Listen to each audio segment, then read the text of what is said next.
It was amazing, and his size and stamina meant that it had been very late by the time they'd passed out in an exhausted heap on the bed. Roxanne recalled that her last thought before falling asleep had been that if they could just keep doing that, then things might be all right.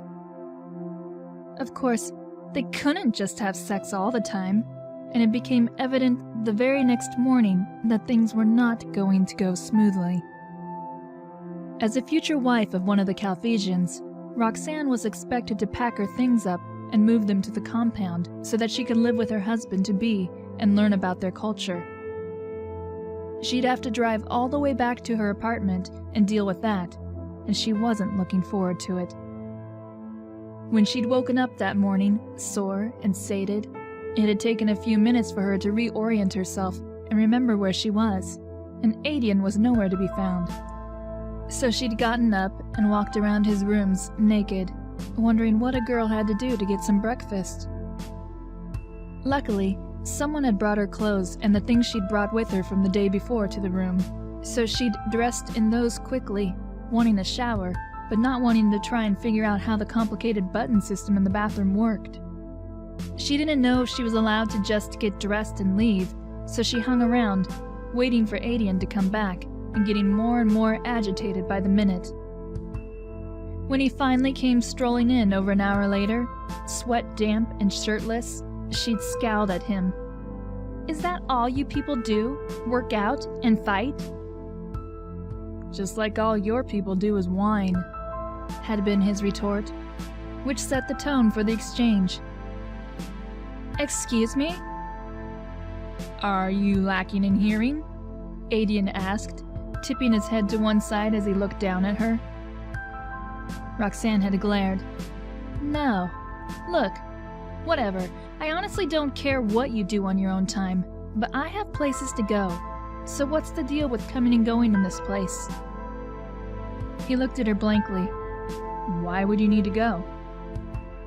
"Because I need to get my things, and because I have friends and family that I want to see. I'm not your prisoner," she'd snapped, even though it sort of felt like she was. "And I won't be kept caged here. It's fine for you and your kind, but I still have a life outside of here." They held each other's gaze for a moment, Roxanne hating the fact that she had to look up to meet his eyes. It gave her a crick in her neck and made her feel small, especially when he was looking at her like she was some kind of insignificant vermin.